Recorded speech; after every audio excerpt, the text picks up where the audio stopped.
नमस्कार, मैं खुशी और आप देख रहे हैं हिंद सागर। आइए नजर डालते हैं आज की बड़ी खबर पर। केवल एक सीट की संभावना। महाराष्ट्र से राज्यसभा की 7 सीटें खाली होने वाली हैं।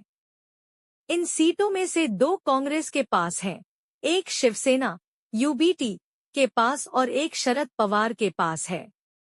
लेकिन इस बार 2024 के महाराष्ट्र चुनाव में एनडीए की शानदार जीत की वजह से इन 7 में से 6 सीटें उसके खाते में जाने की संभावना है।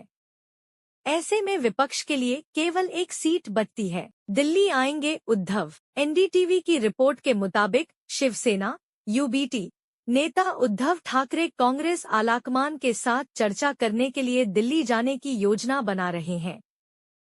सूत्रों के मुताबिक एनसीपी एसपी शुरुआती बातचीत का हिस्सा नहीं रही है, जिससे विपक्षी खेमे के भीतर समीकरणों को लेकर अटकलें शुरू हो गईं। किस किस का कार्यकाल खत्म। 10 राज्यों की 37 राज्यसभा सीटों के लिए चुनाव 16 मार्च को होने हैं।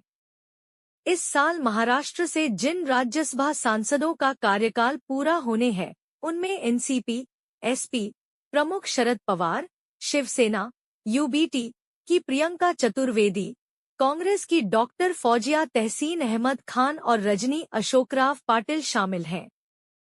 3 सांसद भाजपा के हैं, जिनमें डॉक्टर भागवत किशनराव कराड़, धैर्यशील और एनडीए सहयोगी रामदास अठावले शामिल हैं। क्या कह रही पार्टियां? शिवसेना यूबीटी के संजय राउत ने कहा है कि सहयोगी दल सलाह मशवरा करके इस मुद्दे पर फैसला करेंगे।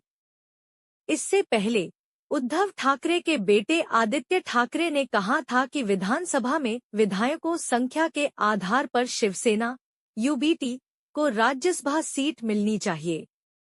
कांग्रेस ने बाद में कहा कि उसे राज्यसभा या विधान परिषद की एक सीट मिलनी चाहिए।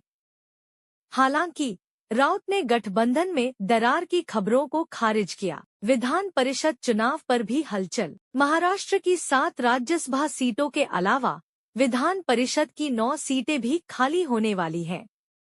इनमें से एक सीट शिवसेना यूबीटी प्रमुख उद्धव ठाकरे के पास है। इन 9 सीटों में से हर सीट को जीतने के लिए 29 वोटों की जरूरत होगी। अपने कुल 46 विधायकों के साथ महाविकास अघाड़ी के सहयोगी आराम से एक सीट जीत सकते हैं। 288 सदस्यों वाली महाराष्ट्र विधानसभा में शिवसेना यूबीटी के 20, कांग्रेस के 16 और एनसीपी एसपी के 10 विधायक हैं। में अब तक के लिए बस इतना ही। फिर होगी आपसे मुलाकात ऐसी एक और बड़ी खबर के साथ। तब तक के लिए नमस्कार और देखते रहिए हिंद सागर। ऐसे ही लेटेस्ट अपडेट्स के लिए हमारे चैनल को सब्सक्राइब करें और तुरंत नोटिफिकेशन पाने के लिए बेल आइकन प्रेस करना ना भूलें। और यदि आप हमें फेसबुक के माध्यम से देख रहे हैं तो हमारे चैनल को फॉलो जरूर करें।